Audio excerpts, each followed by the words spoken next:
जब reserve seat की बात आती है तो हम आप दिमाग में लगाते हैं कि अच्छा ये विधानसभा या लोकसभा की कोई सीट होगी जो आरक्षित कर दी गई वर्ग विशेष के लिए, चाहे ओबीसी के लिए या एससी कैटेगरी के लिए या एससी एसटी के लिए।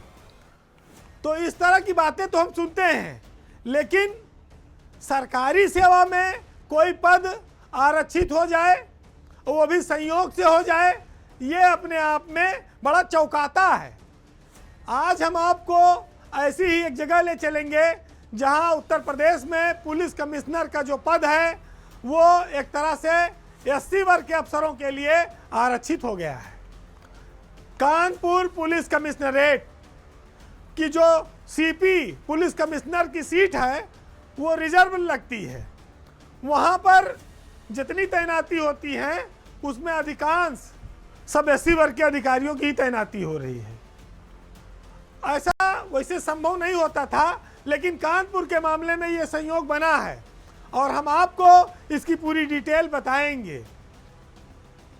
कानपुर में एक जात विशेष के आईपीएस अफसर लगातार तैनात हो रहे हैं। जब से यहाँ पर कमिश्नरेट बना है तब से यहाँ पर यह संयोग शुरू हुआ है। सबसे पहले आप देखेंगे तो इस पद पर आसीन होने वाले अफसर थे असीम अरुण। वो कानपुर के पहले पुलिस कमिश्नर बने। उनके जाने के बाद विजय सिंह मीणा यहाँ पर कमिश्नर बनकर आए और वो भी उसी जाति के थे। फिर उसके बाद बीपी जोगदंड वो पुलिस कमिश्नर बनकर आए, वो भी एससी थे, दलित वर्ग से ही थे। लगातार 3, उसके बाद चौथे आर के स्वर्णकार आए, वो ओबीसी कैटेगरी के अफसर हैं। और स्वर्णकार के बाद अखिल कुमार एक ऐसे अफसर रहे जो जनरल कैटेगरी के हैं, और अखिल कुमार इकलौते ऐसे पुलिस कमिश्नर हैं जो जनरल कैटेगरी के कानपुर में रहे। और रघुवीर लाल जो अभी गए हैं ये फिर एससी वर्ग से आते हैं। तो आप ये देखिए कि अभी तक कानपुर में 6 पुलिस कमिश्नरों की सरकार ने तैनाती की है, उसमें से 4 जो है वो एससी वर्ग के अफसर हैं। सिर्फ एक जनरल कैटेगरी के अफसर अभी तक वहाँ पर तैनात हुए हैं। तो ये आप संयोग भी कह सकते हैं, सरकार की इसके पीछे कोई सोच है, ऐसी बात तो कोई दावे के साथ नहीं कही जा सकती। अब आज ये बात आई है तो हो सकता है डीजीपी मुख्यालय भी इस पर थोड़ा ध्यान दे। वैसे रघुवीर लाल उत्तराखंड के रुद्रप्रयाग के रहने वाले हैं, कानपुर के 6ठे पुलिस कमिश्नर हैं और दलित जात के वो 4थे अफसर हैं। तो आपने कहीं सुना नहीं होगा, देखा नहीं होगा, लेकिन यहाँ पर एक संयोग बना है कानपुर में।